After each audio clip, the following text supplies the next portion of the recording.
All right, guys, welcome to our second lesson of Unit 12. We are going to continue our discussion of graphing trig functions today. Last time we did sine and cosine. Today we're going to talk about how to graph secant and cosecant. Now, if you haven't watched the sine and cosine lesson yet, you might want to, because if you don't know how to do that, then you're going to have a very difficult time in this particular lesson, because you have to do that in order to get these graphs. But like I said, today our goal is to graph secant and cosecant functions. All right, so let's begin here. You can't see the entire picture here, so I'll have to slide the picture down as we go. But for now, I'm going to start by doing sine. Now, remember, sine represents the y values on our unit circle. They don't represent the y values on this graph over here, but they represent the y values in the unit circle. So what is sine of the angle 0? Hopefully you know what that is. What is sine of the radian pi over 6? Hopefully you know that's a half. Now, just to kind of keep life easy, I'm going to be putting decimal values here, 0.5 instead of 1/2. What is the sine of pi over 4? As you guys know, it's radical 2 over 2, right? But I'm going to put the decimal version for that. It's about 0.7. Okay. What is sine of pi over 3? Sine of pi over 3 is radical 3 over 2, but the decimal version of that is about 0.9. What is sine of pi over 2? 1. What is sine of 2 pi over 3? 0.9 again. It's the same thing as pi over 3. They're symmetrical. What is sine of 3 pi over 4? That's radical 2 over 2, so we're back to another 0.7 value. And in case you guys didn't know, it's just a little bit of a repetitive pattern here. But I got to slide my screen down for the rest of these just a second. And there we go. What is sine of 5 pi over 6? Well, sine of 5 pi over 6 is 1/2. So we're going to write that as a decimal, 0.5. And what is sine of pi? It's 0. Now, here's what we're going to be doing then. We're going to find what is cosecant of each of these things now. Now, think of these as over 1, right?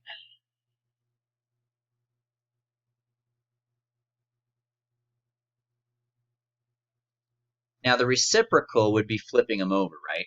So if you flipped this fraction over here, you're going to get undefined. Now, that means on a cosecant graph, which, by the way, is what this, let me slide this thing back up a little bit.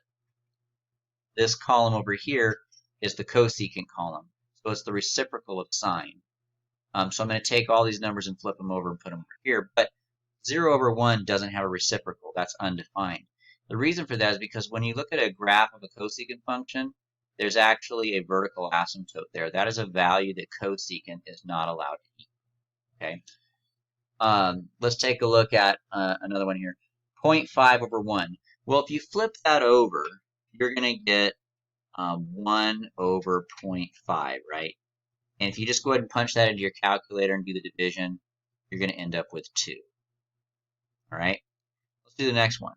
0.7 over 1. Let's flip that over, and we'll do our division there. What is 1 divided by 0.7? That one I don't have memorized, so I'm going to get out my calculator real quick here. It's about 1.4. Next one, let's flip over 0.9 over 1.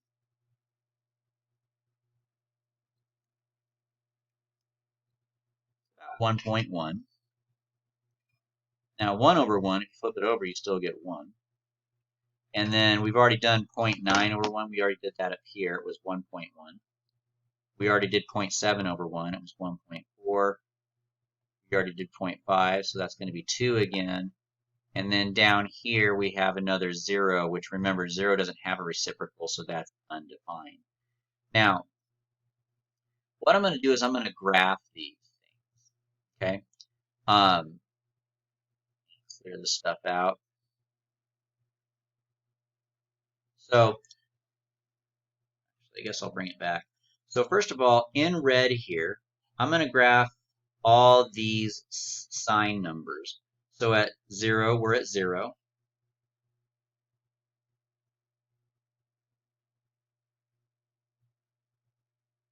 At 0, we're at 0. But at 0, cosecant is undefined. So I'm going to put a dotted line here in blue to represent the cosecant function. Now let's do pi over 6. At pi over 6, we had 0.5. So at pi over 6, I'm going to go up 0.5. But the cosecant reciprocal of that is 2. So I'm going to come put a blue dot up here at 2. How about pi over 4? We got 0.707. That would be like maybe like right about here for pi over 4, which would be the line in between these two. Reciprocal that, we got 1.4, so that's going to be like right about here. And I'm just going to keep going. You guys can kind of see what happens as you plot the blue dots and the red dots. Now the red dots should be tracing out a pattern that looks familiar to us from last lesson, right?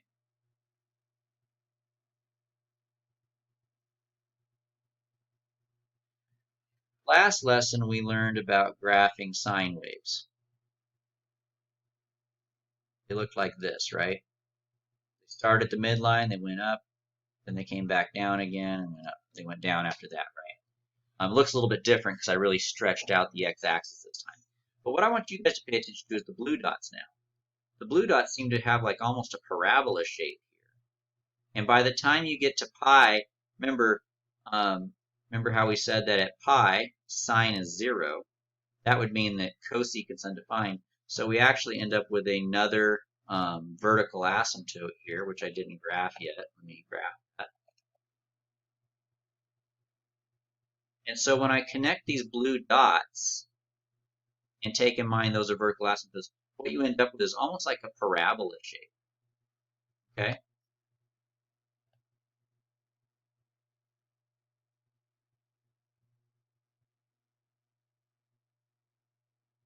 Now we could repeat this process with cosine, but what you're going to find is it kind of does the same thing. So here's what I want to draw your guys' attention to. A cosecant function, what it does is the bottom of the cosecant function is the max of the sine wave. And anywhere where your sine wave touches the x-axis, that is where it equals 0. Those are going to be vertical asymptotes for the cosecant function. So you have this U shape that's trapped in between those asymptotes. Now, as you guys know, the sine wave keeps going, right? So it goes like this. Well, the cosecant exists over here too, but it just flips over just like the cosine, just like the sine wave did. So basically, you just end up with like a bunch of little U shapes. Some are right side up, some are upside down, but they always meet at the peaks and troughs of the sine wave. And they're stuck between these vertical asymptotes. Okay, so that's what secant and cosecant functions are. So since sine equals 0 at 0, pi, 2 pi, any multiple of pi, cosecant will always be undefined for those values, and they'll have vertical asymptotes at those points. Cosine does the same thing as sine, but it just has zeros at different places. Its zeros are at pi over 2, 3 pi over 2, 5 pi over 2. Any odd multiple of pi over 2. Notice it goes up by odd numbers, 1, 3, 5. So any odd multiple of pi over 2 is where cosine equals 0, and therefore the reciprocal of cosine, which is secant, would be undefined there, and that function will have vertical asymptotes at those points. So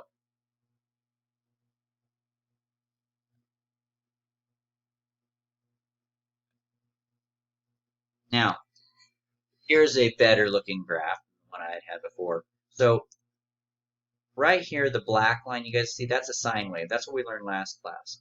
But cosecant, basically what it looks like is a parabola. It's not a parabola, but it looks a little bit like one. It's like a U shape.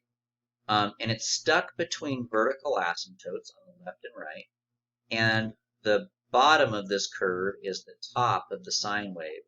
Same thing happens over here, it's just that it's upside down. So since the sine wave is down here, you get an upside down U shape stuck between vertical asymptotes, and the top of that curve is the bottom of the sine wave.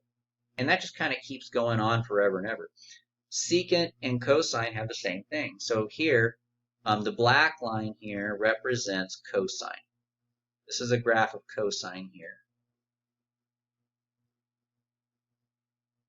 Okay. Secant does the same thing as cosecant. It just makes these little parabolas between the asymptotes. And where are the asymptotes located? The asymptotes are always located where the sine or the cosine function touches the midline. So wherever the sine and cosine functions touch the midline, that's where your vertical asymptotes will be for these little parabolas that represent the secant and cosecant function.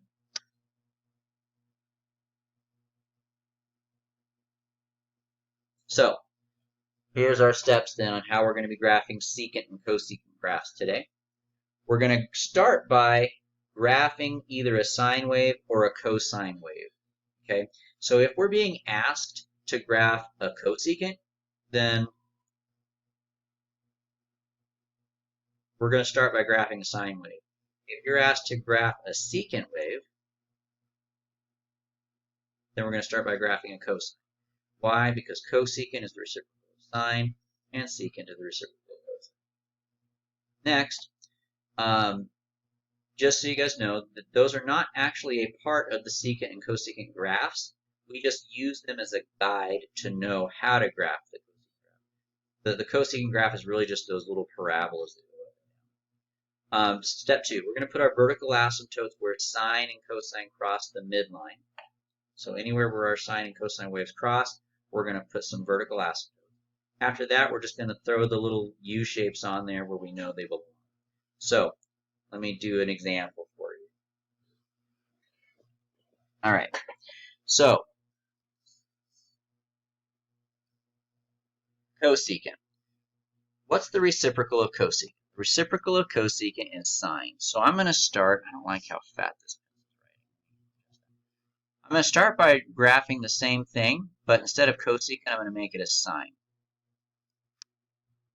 So remembering what we learned last class, here we go. We have pi over 2, pi, 3 pi over 2, 2 pi. Midline is 2, amplitude is 3.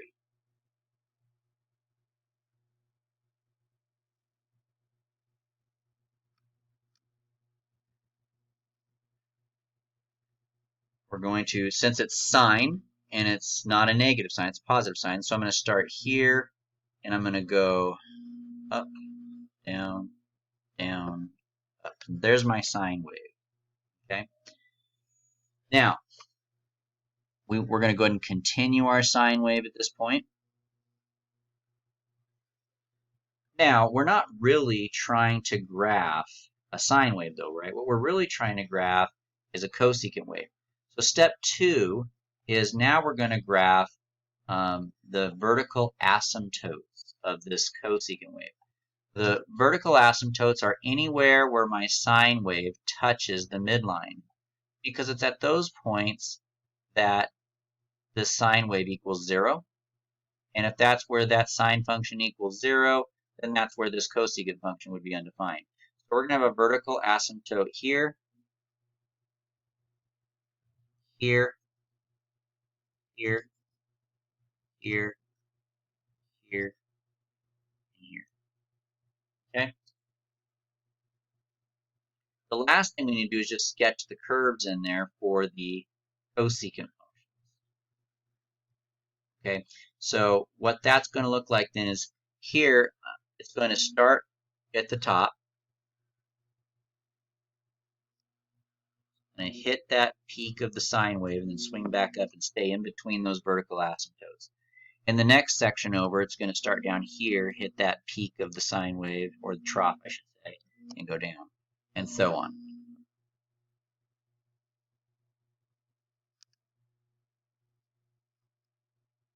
And there you guys have it. So we don't really need to graph the sine wave. I mean, we don't need to have the graph of the sine wave there. Not necessary in your final answer, because that's not the graph. The graph is actually these little U shapes. So these weird little U-shapes, that's what a cosecant wave looks like. Let's do another one here. Let's do 1/2 secant. Now this time we're being asked to graph a secant wave. Okay. Now, what's the reciprocal of secant? The reciprocal of secant is cosine. So we're going to start by graphing the cosine wave.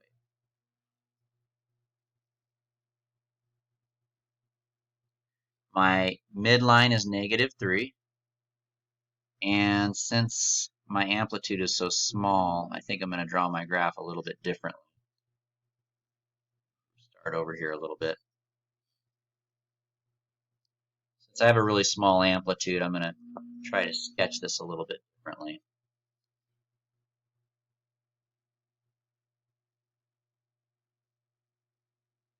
So here's -3, right?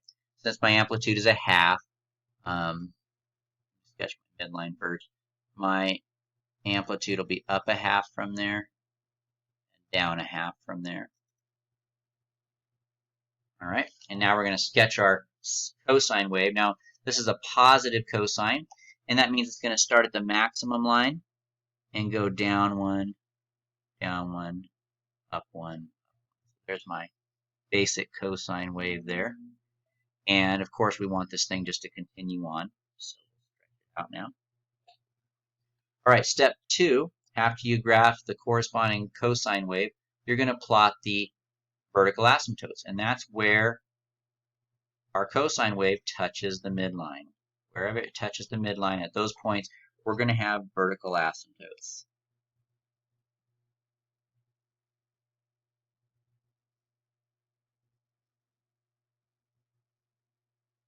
And now we're going to go ahead and put in our curves, the little parabolas that represent the actual secant graph.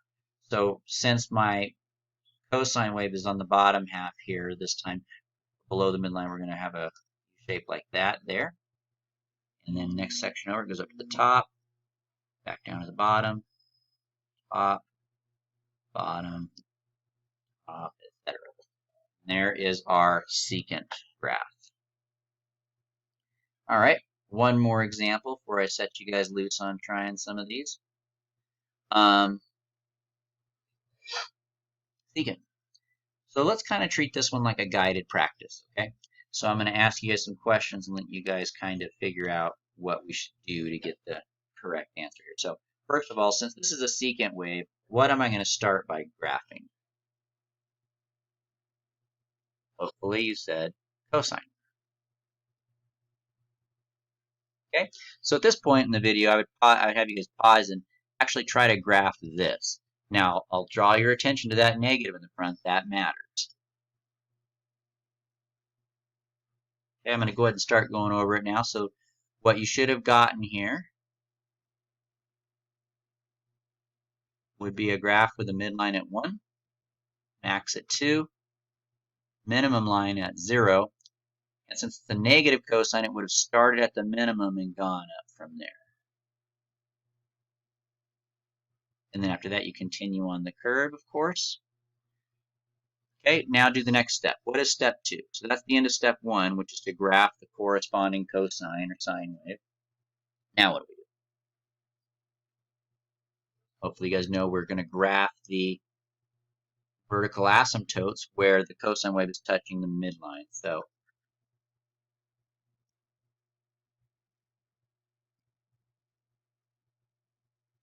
and what's our last step? Just to put the little parabola looking shapes on there. So boom, boom. And just so you know and remember,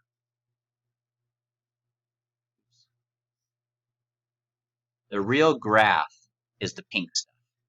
The pink stuff is the graph that we're actually trying to find. The black cosine wave, we just had that there as a guide to help us to know where to put the pink. The real graph. All right, guys, so here's your student practice for the day, and that's going to be it for this lesson. Go ahead and pause the video here and give these two a try and see if you can get the correct answers. Okay, so here's my nasty looking answers here. Kind of hard to do these things on a computer. Anyway, So some things I draw your attention to is, first of all, cosecant is number 1. So I would start by graphing a sine wave. But notice I've got a negative in the front. So when I started at 0 here, I will start at the midline and went down. Okay, so that's what your graph should have looked like there. Next, for number 2, we're graphing a secant wave. So you start by graphing a cosine. And we would start at our max, which is here at 0, 0. And after that, it goes down until you get to a minimum of -6, and then back up. And then, of course, you put your secant, cosecant, parabolas or whatever on there. And that does it. So that's it for today.